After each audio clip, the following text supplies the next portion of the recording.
So what is it, Cat? Is it a birdie? So the cat is really into this. It's alright, kitty. Kitty, tell me.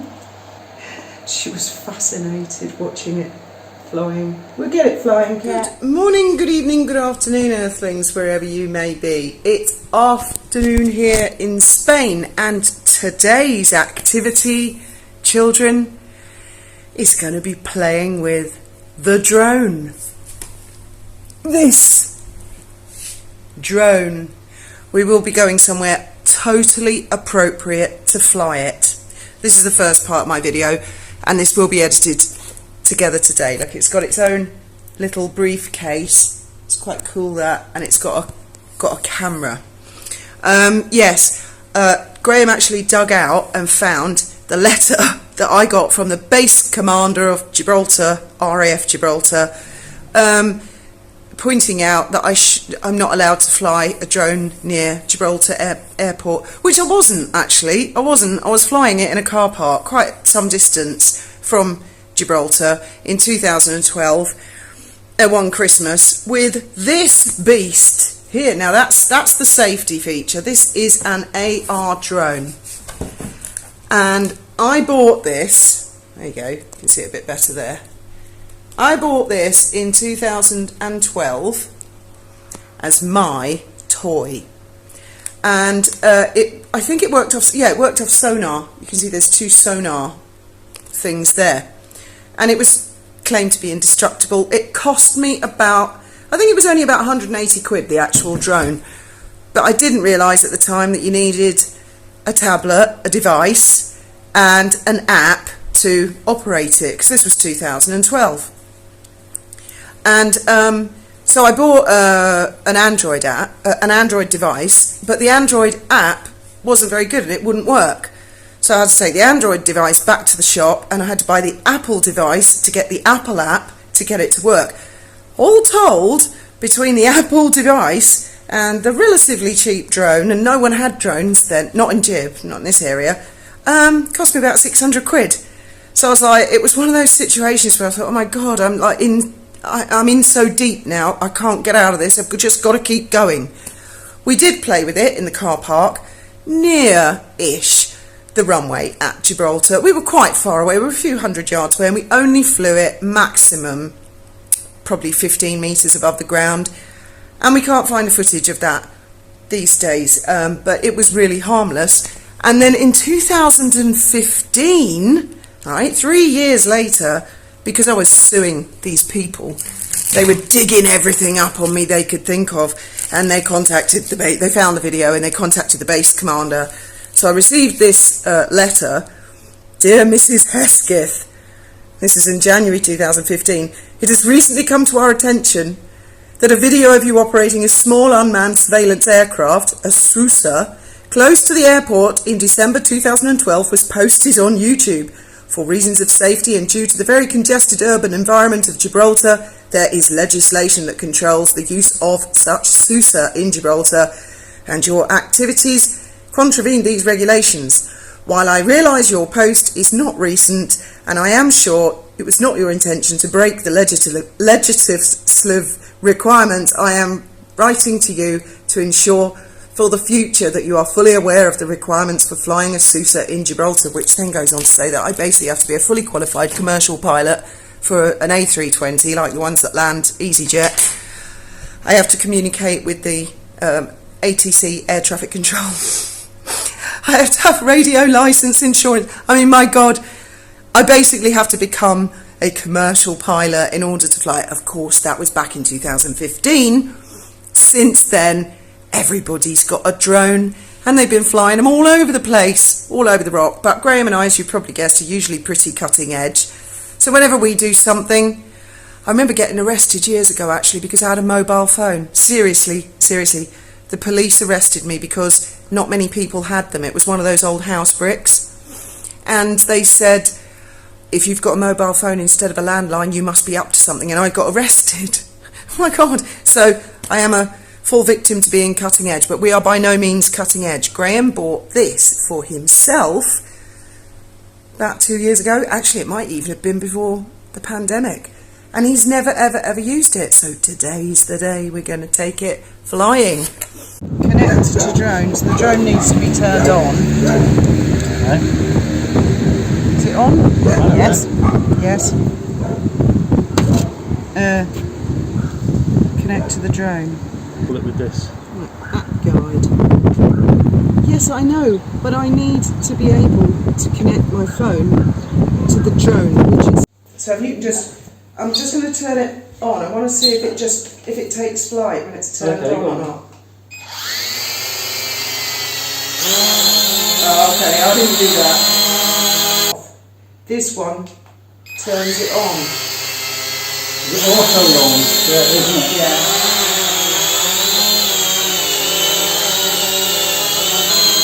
You just go downwind as soon as you take off, it'll be away. So I'm going to land it. You should be okay to let go of it. It'll land and then it will turn itself off. You pleased with it?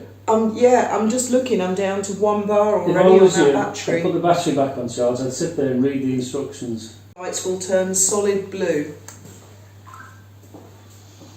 360, not 180.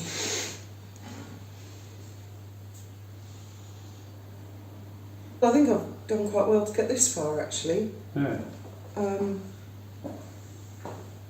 Push the joysticks to 1. All right. I always get really scared these things are going to get tangled in my hair. Okay, so I did that. And then lights flashing alternate, blue, red at the back, white, red at the front. It's me.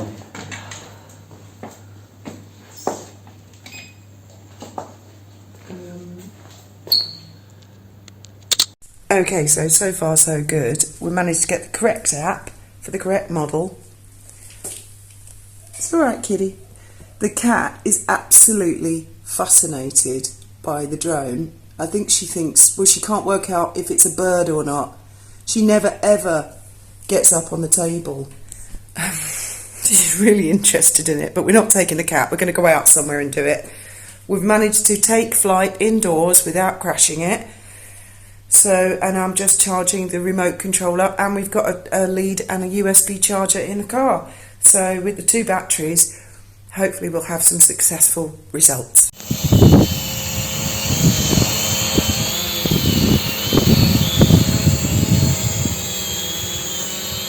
Now, this is probably inadvisable, probably get into trouble for this. Oh yeah, get it to go down a bit lower. That's it, because I've got the road for contrast, because what we don't want is see these overhead power lines. Okay, you get the picture. I've just about got enough daylight by the time we figured out how to use this little guy. He's magnificent. We're going to have a lot of fun with this.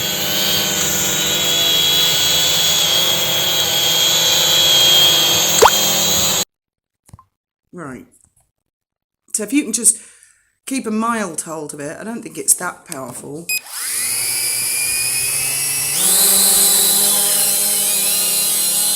Look at the cat.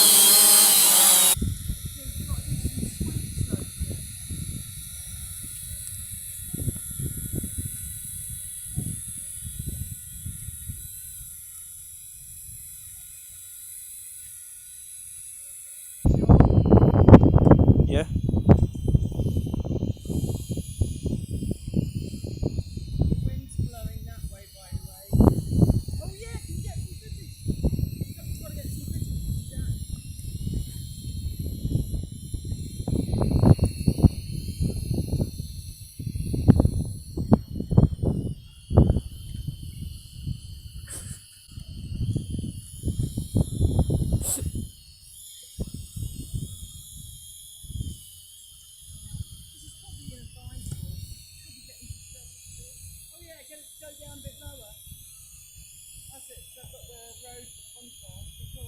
How to use it, everybody can play with it to their heart's content.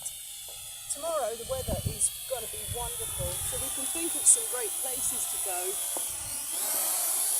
I reckon the refinery. Don't you? Could do. Turn it around so I can see his backside. I can tell you how much battery you've got. Hold on. Don't hit the...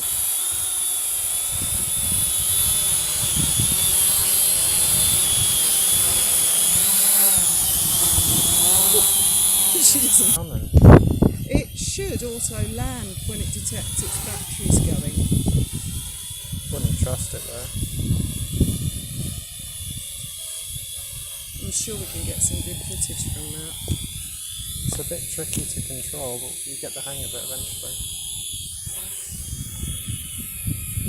And then just keep holding it down and then the propellers will stop.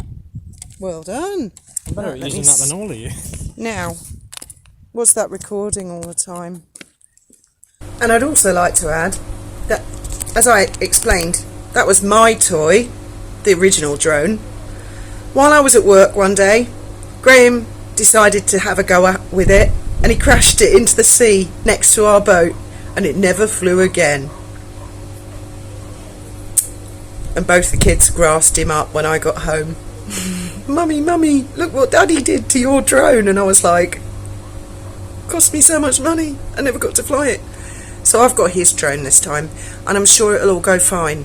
It's not like things have always gone tits up with our experiments with flying objects and drones. I'm sure it'll be okay. Okay, so far so good. We've mastered the drone to a large extent. So my question to you guys is, drones can get into small places, high places, low places. Where do you dare us to take the drone? You know how to answer. Look forward to hearing your challenges.